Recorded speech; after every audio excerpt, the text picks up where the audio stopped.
الحمد للہ نحمده ونستعینه ونستغفره ونؤمن به ونتوکل علیہ ونعوذ باللہ من شرور انفسنا ومن سیئات اعمالنا من يهده اللہ فلا مضل له ومن يضلله فلا هادی له ونشهد ان لا الہ الا اللہ وحدہ لا شریک له ونشهد أن سيدنا وسندنا ومولانا محمدا عبده ورسوله أما بعد فأعوذ بالله من الشيطان الرجيم بسم الله الرحمن الرحيم وإذ أخذنا ميثاق بني إسرائيل لا تعبدون إلا الله وبالوالدين إحسانا صدق الله العلي العظيم۔ میرے محترم دوستو،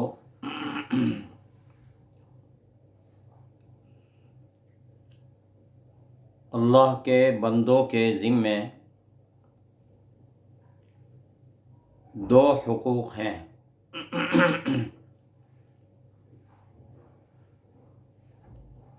یہ آیت جو تلاوت کی گئی ہے،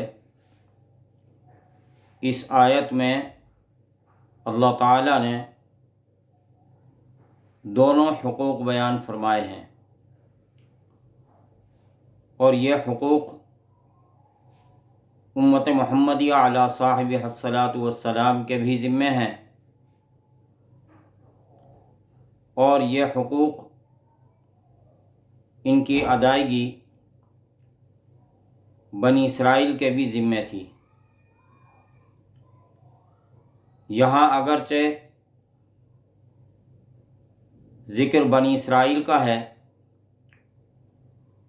کہ ہم نے ان کے ذمے یہ حقوق واجب کیے تھے، مگر امت مسلمہ پر بھی یہ حقوق اسی ترتیب سے واجب ہے۔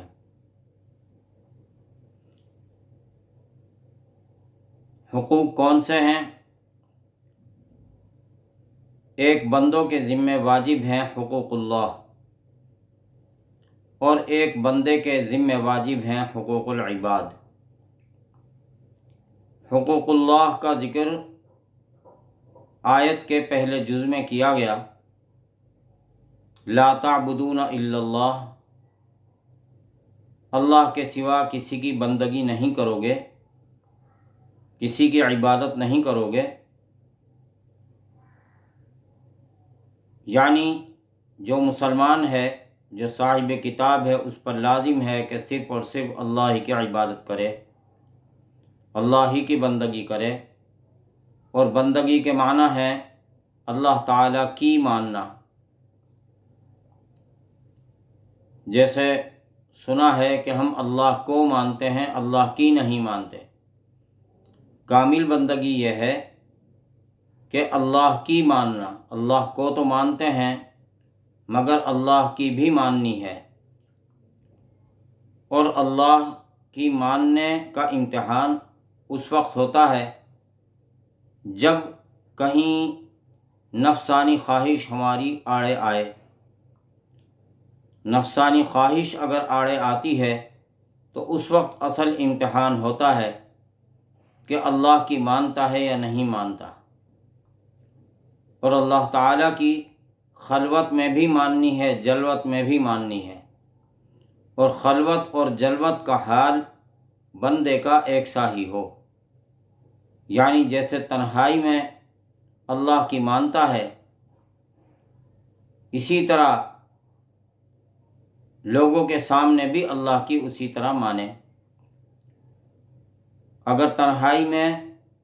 اس کو نافرمانی کا موقع ہے لیکن اللہ تعالیٰ سے ڈر کر نافرمانی نہیں کرتا، تو اسی طرح اگر لوگوں کے سامنے یعنی جلوت میں اللہ تعالیٰ کی فرما برداری کرنے میں کہ ماحول ایسا نہیں ہے، اور اس ماحول میں اگر اللہ کی فرما برداری کرے گا تو لوگ عجیب عجیب نظروں سے دیکھیں گے، تو ایسے وقت میں پھر اللہ کی فرما برداری کرنا، کہ بندے کا حال جلوت اور خلوت میں ایک سا ہو تو وہ ہے کامل بندہ، ورنہ جو ایمان والے ہیں وہ کسی بھی درجے پر ہوں، سب بندگی کرتے ہی ہیں۔ اگر بندگی میں کمال حاصل کرنا ہے تو جلوت اور خلوت کا حال ایک سا ہو۔ جیسے تنہائی میں بندہ اللہ کی بندگی کر رہا ہے ویسا لوگوں کے سامنے بھی کرے، اور جیسی لوگوں کے سامنے کرتا ہے ویسی تنہائی میں بھی کرے۔ جیسے لوگوں کے سامنے نوافل پڑھتا ہے تو اسی ذوق شوق سے اور اسی توجہ اور خشوع و خضوع کے ساتھ تنہائی میں بھی پڑھے، یہ نہیں کہ تنہائی میں چھوڑ دے۔ بہرحال حقوق کی دو قسمیں ہیں، ایک حقوق اللہ، ایک حقوق العباد۔ اور حقوق اللہ کہتے ہیں اللہ تعالیٰ کی ماننے کو، اللہ تعالیٰ کی ماننے کو۔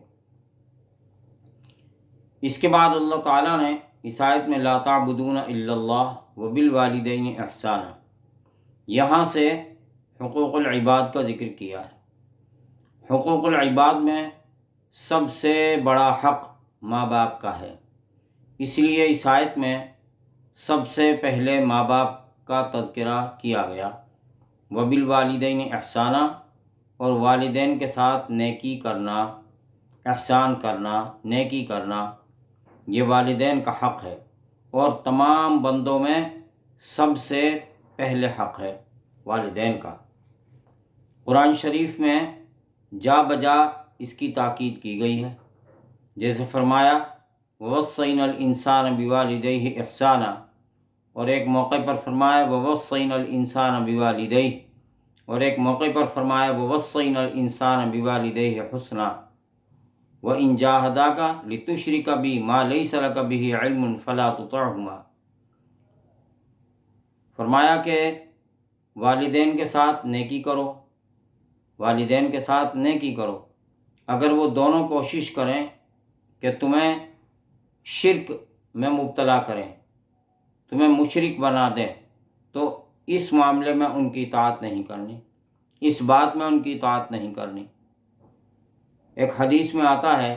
لا طاعت لمخلوق فی معصیت الخالق، مخلوق کی اطاعت جائز نہیں ہے خالق کی نافرمانی میں۔ یعنی جہاں ایک طرف تو مخلوق کی اطاعت ہو، لیکن مخلوق کی اطاعت اس طرح کی ہو کہ خالق کی نافرمانی ہو رہی ہو، تو پھر مخلوق کی اطاعت جائز نہیں ہے، چاہے وہ ماں باپ ہی ہوں۔ ماں باپ کے لیے اللہ تعالیٰ نے بہت تاکید فرمائی ہے ان پر احسان کرنے کی، ان کے ساتھ نیکی کرنے کی، لیکن اگر ماں باپ بھی اللہ تعالیٰ کی نافرمانی کی طرف دعوت دیں تو پھر ماں باپ کی اطاعت بھی جائز نہیں ہے۔ البتہ اگر وہ اللہ تعالیٰ کی نافرمانی کی دعوت نہیں دیتے، ان کے جو اپنے حکم ہیں یا ان کے جو اپنے حقوق ہیں، اگر وہ ادا کرنے کا معاملہ ہے تو ان کے حکم کو پورا کیا جائے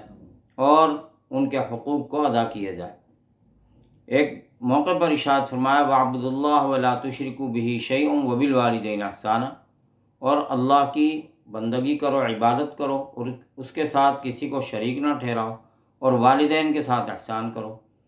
اس آیت کا مضمون بھی بالکل اسی طرح ہے جس طرح یہ آیت تلاوت کی گئی ہے لا تعبدون الا اللہ وبالوالدین احسانا۔ اس آیت میں بھی حقوق اللہ اور حقوق العباد کا ذکر ہے، اور اس آیت میں بھی حقوق اللہ اور حقوق العباد کا ذکر ہے۔ اسی طرح ایک آیت میں اللہ تعالیٰ نے خوب تفصیل سے ماں باپ کے حقوق کو ذکر فرمایا۔ فرمایا وَقَضَىٰ رَبُّكَ أَلَّا تَعْبُدُوا إِلَّا إِيَّاهُ وَبِالْوَالِدَيْنِ إِحْسَانًا، اور فیصلہ کیا تیرے رب نے کہ مت بندگی کرو، یہ کہ نہ بندگی کرو مگر اسی کی، عبادت کرو تو بس ایک اللہ کی عبادت کرو، سجدہ کرو تو ایک اللہ ہی کو سجدہ کرو، اور جو بھی عبادت کی صورتیں ہیں جو شریعت نے مقرر فرمائی ہیں، نماز ہے، روزہ ہے، زکوٰۃ ہے، حج ہے، وہ سب اللہ کے لیے ہے، وہ سب اللہ کی عبادت ہے۔ قرآن مجید کا پڑھنا ہے، وہ سب اللہ کے لیے ہے، اللہ تعالیٰ کی عبادت ہے۔ تو عبادت کرو تو صرف اور صرف اسی کی کرو، اور والدین کے ساتھ نیکی کرو، والدین کے ساتھ نیکی کرنا ہے۔ آگے تفصیل سے فرمایا کہ نیکی کس طرح ہے، اس کو سمجھنے کی ضرورت ہے اور اس درجے پر اپنے آپ کو لانے کی ضرورت ہے۔ فرمایا اما یبلغن عندک الکبر احدہما او کلاہما، اگر وہ پہنچ جائیں دونوں میں سے ایک یا دونوں ہی بڑھاپے کو، اما یبلغن عندک الکبر احدہما او کلاہما، اگر تمہارے سامنے تمہاری زندگی میں وہ دونوں یا ان دونوں میں سے ایک بڑھاپے کو پہنچ جائے۔ یہاں بڑھاپے کا ذکر فرمایا، اس کا مطلب یہ نہیں ہے کہ اگر میں بھی جوان ہوں اور ماں باپ بھی ایسے بوڑھے نہیں ہوئے کہ ان کو ہمارے سہارے کی ضرورت ہے، تو اس کا مطلب یہ نہیں ہے کہ اس وقت واجب نہیں ہے خدمت، بلکہ اس وقت بھی واجب ہے۔ بڑھاپے کا ذکر اس لیے فرمایا گیا کہ بڑھاپے میں چونکہ انسان زیادہ محتاج ہو جاتا ہے، بوڑھے ماں باپ کو جوان اولاد کی خدمت کی زیادہ ضرورت پیش آتی ہے، اس لیے بڑھاپے کا ذکر فرمایا کہ اس وقت ان کا دل دکھنا اور اس وقت ان کی خدمت سے اعراض کرنا، اس وقت ان کی خدمت نہ کرنا، یہ بہت بڑا وبال ہے، بہت بڑا گناہ ہے۔ بڑھاپے میں جب ان کو ضرورت ہے، جب ان کی حالت ایک بچے جیسی ہو گئی ہے، تو یہ مطلب نہیں ہے کہ صرف بڑھاپے میں ہی واجب ہے، بلکہ جب ماں باپ میں ہمت ہو، طاقت ہو اور ہم بھی جوان ہو چکے ہیں، ہم بھی خدمت کر سکتے ہیں، تو اس وقت بھی خدمت واجب ہے، البتہ بڑھاپے میں زیادہ خیال رکھنا ہے۔ اما یبلغن عندک الکبر احدہما او کلاہما، اللہ تعالیٰ نے دیکھیے اس آیت میں ادنا درجہ جو نافرمانی کا ہے اس کو بیان فرمایا، ادنا درجہ جو نافرمانی کا ہے۔ پہلی بات بیان فرمائی فلا تقل لہما اف، پس نہ کہو ان سے، پس مت کہہ ان سے اف، پس مت کہہ ان سے اف۔ اف کتنا چھوٹا سا لفظ ہے، کتنا چھوٹا سا لفظ ہے جو انسان کی زبان سے بلا ارادہ نکل ہی جاتا ہے، یعنی اس سے بھی منع فرمایا گیا ہے فلا تقل لہما اف، ان سے اف نہ کہہ، اف بھی نہیں کہنا ہے ان سے۔ اتنا بڑا حق ہے ان کا اولاد پر کہ جب وہ بوڑھے ہو گئے تو ان کو ضرورت ہے آپ کی خدمت کی، تو آپ ان سے اف بھی نہ کہو۔ جیسے بوڑھا باپ، بوڑھی ماں بیمار ہے، اٹھ نہیں سکتی، بار بار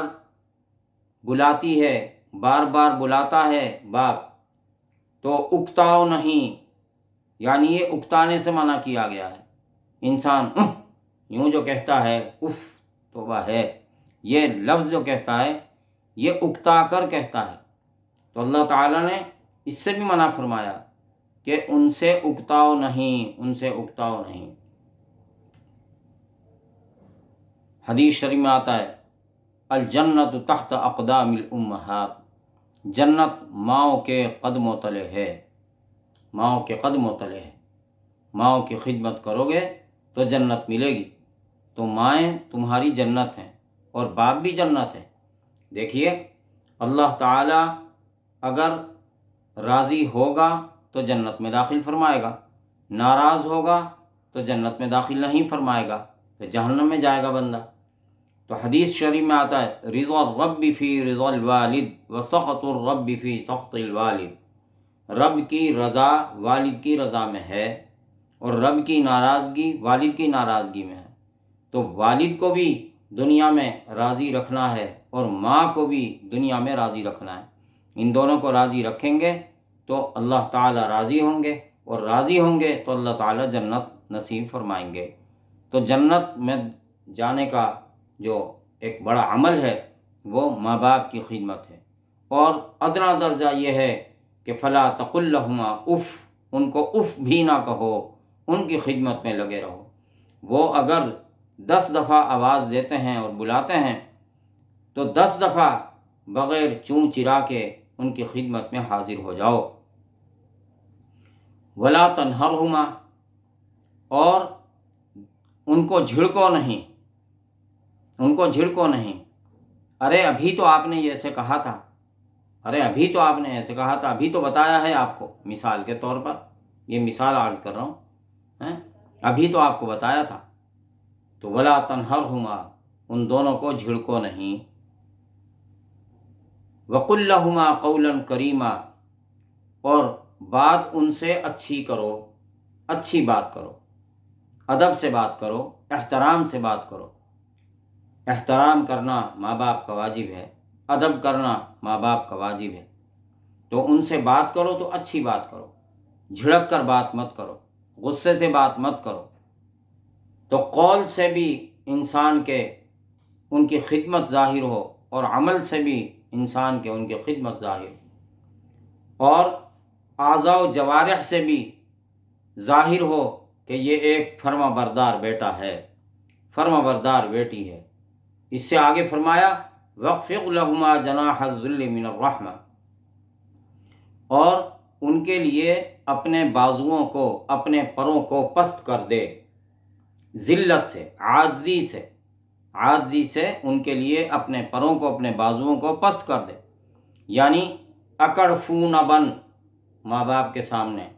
بلکہ ماں باپ کے سامنے جھک کر رہے، ادب سے رہے۔ تو اللہ جل وعلا شانہ نے کیسے خوبصورت انداز میں انسان کی تربیت فرمائی ہے کہ انسان کو اپنے ماں باپ کے ساتھ کیسا سلوک کرنا چاہیے، کس طرح رہنا چاہیے، یہ سارا نقشہ کھینچ دیا، کیونکہ یہ سب انسان کی اگر عادت ہے ایسی، تو عادت کے مطابق آدمی ایسا اس کے خلافی سلوک کرتا ہے، اس کے خلافی سلوک کرتا ہے، اکڑتا ہے، تکبر کرتا ہے، آواز نہیں سنتا ہے، جواب نہیں دیتا ہے۔ اللہ تعالیٰ نے سارے نقشے پیش کر دیے کہ ایسی کوئی صورت ماں باپ کے سامنے نہیں ہونی چاہیے، اور پھر اس کے بعد دعا بھی سکھا دی کہ تم صرف یہی نہیں بلکہ اپنے ماں باپ کے لیے دعا بھی کرو۔ وَقُلْ رَبِّ ارْحَمْهُمَا كَمَا رَبَّيَانِي صَغِيرًا، اور کہو اپنے رب سے رب ارحمہما کما ربیانی صغیرہ، اے میرے پروردگار ان پر رحم فرما جیسا کہ انہوں نے مجھ پر رحم کیا چھوٹے ہونے کی حالت میں، جب میں چھوٹا سا تھا، صغیر تھا، چھوٹا سا بچہ تھا، وہ مجھ پر کیسے شفقت کیا کرتے تھے، رحم کیا کرتے تھے۔ تو اے پروردگار تو بھی ان پر رحم فرما۔ بہرحال اللہ تعالیٰ نے اس آیت میں بندوں کے ذمے جو حقوق ہیں، دونوں حقوق کو بھی ترتیب بیان فرمایا ہے۔ سب سے پہلے حق اللہ جل وعلا شانہ کا ہے، اس کا مختصراً عرض کر دیا ہے، اور اس کے بعد حقوق العباد ہیں۔ حقوق العباد میں سب سے پہلا حق اور سب سے بڑا حق جن ہستیوں کا بنتا ہے ان کا سب سے پہلے ذکر فرمایا ہے، اور اس کے بعد جن بندوں کے حقوق بیان کیے گئے وہ انشاءاللہ پھر کسی دوسرے موقع پر عرض کیے جائیں گے۔ اللہ تعالیٰ جن کے ماں باپ حیات ہیں ان کی خدمت کرنے کی توفیق عطا فرمائے، اور جن کے ماں باپ حیات نہیں ہیں اللہ تعالیٰ ان انسانوں کو اپنے ماں باپ کے لیے دعائے مغفرت کرنے کی توفیق عطا فرمائے، صدقات کرنے کی توفیق عطا فرمائے۔ ٹائم کافی ہو گیا لیکن پھر بھی عرض کر دوں ایک بات کہ حدیث کا یہ بھی مفہوم ہے کہ اگر ماں باپ دنیا میں نہ رہیں تو ان کا حق کیا ہے کہ ان کے جو تعلق والے ہیں، ان کے جو رشتہ دار ہیں، ان کے ساتھ اسی طرح سے پیش آئے جس طرح کے ماں باپ کے ساتھ دنیا میں پیش آیا کرتا تھا، اور ماں باپ کے لیے توبہ استغفار کرے تو انشاءاللہ جو کوتاہی دنیا میں ہو گئی ہے ان کی خدمت کی تو اللہ تعالیٰ